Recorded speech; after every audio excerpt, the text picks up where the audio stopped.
Okay, last movie I have is Life of Chuck, The Life of Chuck. I caught up with this partially because in some of the year-end lists I saw it pop up, and I remembered it vaguely coming up during out the year, and every so often someone would mention it, they loved it, but I never really had a feel for what it is, and I think that might be one of the biggest problems for The Life of Chuck. I think it's one of those where you just see the poster, you hear the name, and you just really don't know what it is. I think a lot of people probably just think it's, oh, is this just a feel good, I don't know, like life of a person kind of movie. And in some ways it is, but there's a whole, okay, how would I describe this in short terms? First of all, I didn't know to the very end that it was based on a Stephen King short story. Now, it's directed by Mike Flanagan, so I should know that it was based on a Stephen King short story. But this is more the Stephen King of The Green Mile and Shawshank Stephen King. This is not the straight up horror Pet Sematary Stephen King. So it's more humanity and stuff with just slight fantastical edges to it. But the best way I would describe The Life of Chuck to someone just from the outside that might make them go, oh, that's different than I thought it was, is I would say it's probably the most heartfelt, sentimental, but earned sentimentality apocalypse movie you've ever seen. And that would be my pitch. So if you heard that and you're like, what? That sounds weird. Then I would say just go in blind and watch it, because even with the review I'm going to give here, which I'm going to give some spoilers at the end, but even the early part is going to give you some spoilers, because the concept alone is going to be a surprise. And it was to me, and I was happy it was to me. I literally knew nothing about it except it had some dance sequences in it. And I was like, well, okay, it obviously is a movie where the dance sequences are out of place, and that makes me interested because, oh, maybe it's a musical. I don't know what this movie is.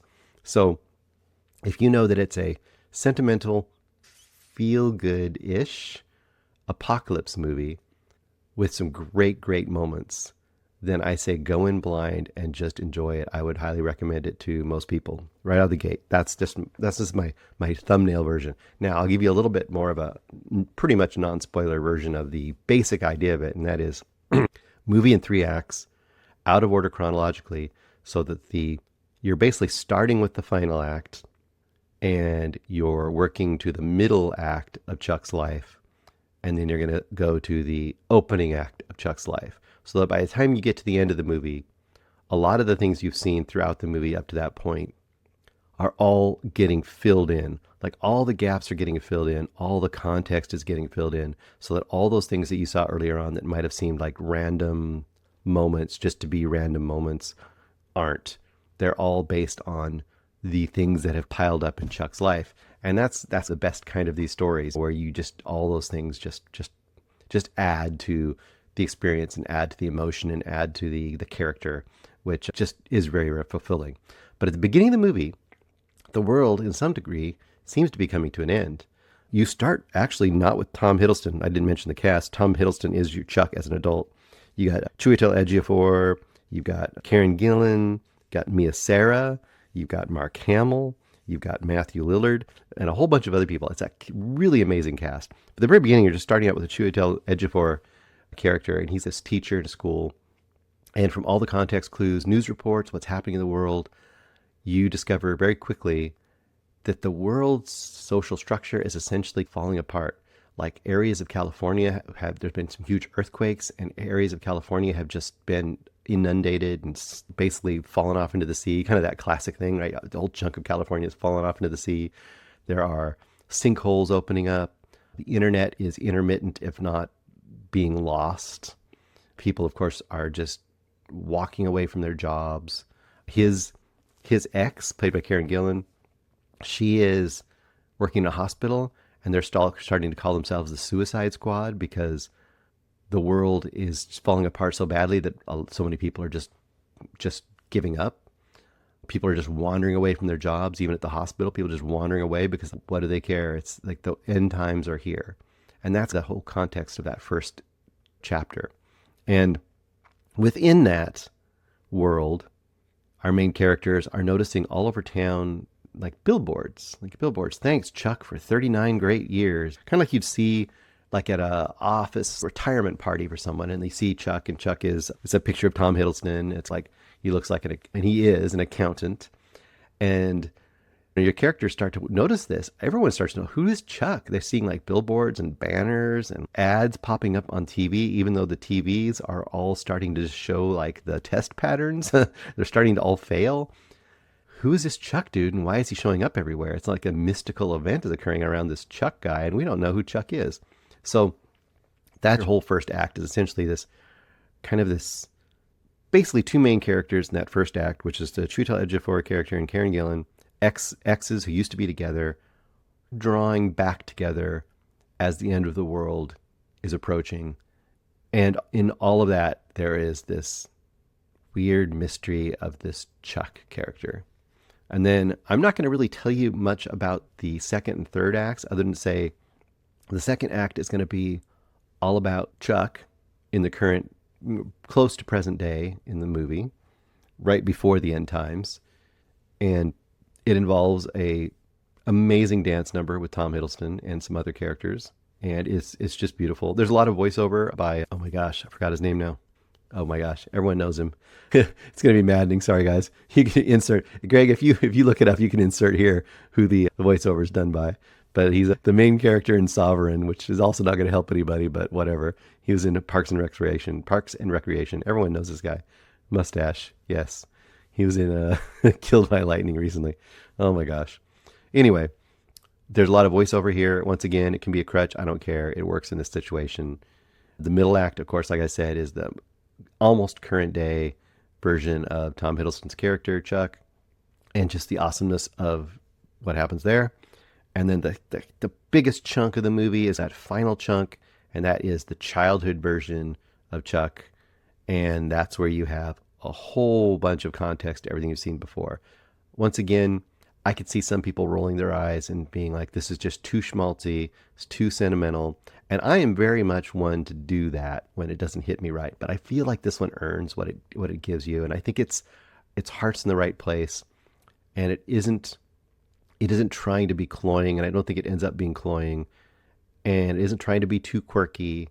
It's just walking that knife edge of tone. And I think it's just giving you one of those kind of visions of the world through a compassionate eye, and like the life of one character and kind of the importance it has on so many people that's paths they cross throughout their life. It's one of those kind of feeling movies, and I think it works really, really well. I give it 5 stars. I think I was maybe just in the right place at the right time, but I think this is an easy recommend to just about anybody. Even your almost the most cynical, hardened hearts out there, and I can be one of those. If you have those kind of people in your life, I think they still might even like this movie. So it's a 5-star for me, Life of Chuck. And I'm going to give a quick little spoiler here in a minute.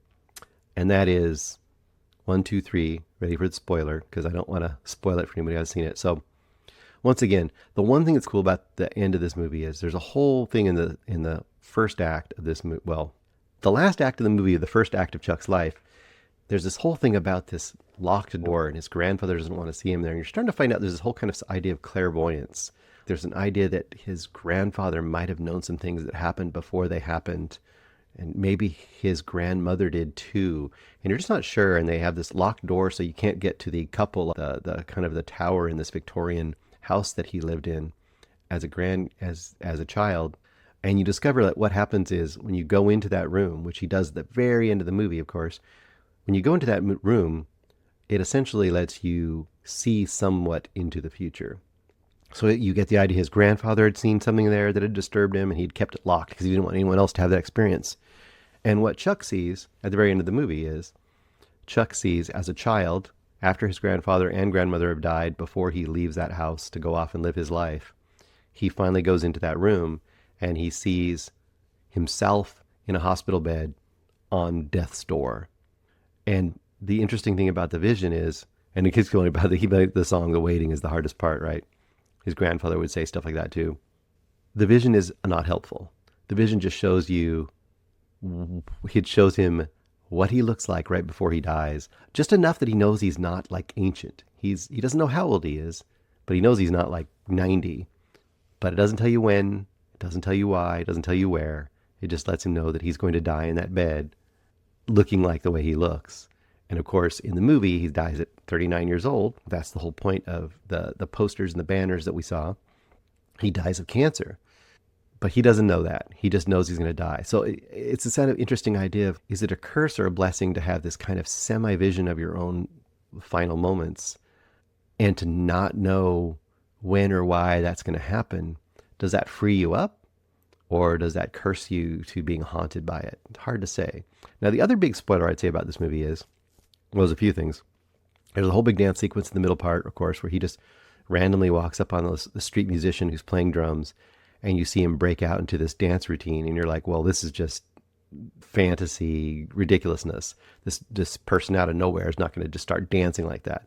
But you get the whole giant context of the first act, where you see how he was the best dancer when he was a little kid, and how he loved dance, and how he essentially was discouraged to go away from actually being a professional dancer probably for his whole life. That's what his dream was. But his grandfather, who was an accountant, basically just told him that everything in the world is math, and that you could always have a need for math. Even dancing is math. So you just ignore this dance fantasy and do something that actually the world needs and that you can make money off of and you can survive with. Just become an accountant, which of course is what he does. But you've seen so much stuff in that first act about his love and like the experiences he's had, and the first dance he has with this young girl who's actually 2 grades older than him and probably a foot and a half taller than him. But it's like this magical moment in his youth that he cherishes forever. So that when you see the dance routine in the middle of the movie, if you see it again after you've seen the end of the movie, you just understand all of that, what that means to him and how important that is for him and what that is. And I love that, where you take this thing that could have been this kind of quote unquote random moment that is supposed to be just quirky, and you give it like absolute context and meaning where it works within the world of that character. And then the other big spoiler is, and the one that's kind of the most interesting and mind-bending piece of the movie, is in the beginning of the movie, which is the final act, of course, you're following all these characters who don't know who Chuck is, and the world is literally falling apart. And the final moments are when the exes get together and they're staring up at the stars, and they've decided like they do love each other, and that they have to be, in the final moments, they need to be back together. And as they're staring at the stars are literally, and the planets are disappearing out of the night sky. And essentially, of course, that is because Chuck is dying. So as Chuck is dying, the universe is disappearing, literally disappearing. So the idea, of course, is that as a reverse, well, it's actually going back to an old idea, which is that the universe revolves around you, right? That's the essential misunderstanding of olden times. The earth is the center of the universe. Everything revolves around the earth. And then the universe revolves around you as a person, like the ultimate self-centeredness, right? And I think there's this whole thing about there's multitudes within you. The idea there's so many different things within you. Here, it's the idea, I think, to me, is that every human being is a kind of a universe that they create. And that the idea almost is that if the reality we're experiencing could be one of two things. It could be I've created everything around me, and that everything is interconnected to me, because when I die, it fails to exist. That's the whole, like, the tree falls in the forest, but no one's there to hear it. It doesn't exist. There's no tree there. It's only because I observed it that the tree is there. That's the whole kind of philosophical concept, right? The other idea of it could be that Chuck truly was the center of the universe, and everyone else is just bit players. So they actually have their lives, but they are part of that person's experience of the world. And the world is that person's experience. So maybe we are nothing except players in Chuck's life. So that'd be the other point of view. Or everybody's life is a Chuck, and everybody's world will fully disappear when they're gone. You get what I'm getting at. It's a stoner conversation, but I mean, that's the movie's kind of playing with that idea and making it a reality. A lot of fun. Love this movie. Full of just fantastic performances, even like small performances. I didn't write her name now, but the actor who plays his dance partner in his older life, you get a little bit of her side story, and then she just has this chance encounter with him already dancing to the street performer, and then you know a little bit about her life, and then she has this fantastic dance experience with him. That alone was just like so magical, that moment right there. So I can't praise it enough, The Life of Chuck. If you have not seen it, check it out. I believe currently it is on Hulu. This is one of those I think is worth the buy as well. If you had a physical copy of it, it's not a bad choice.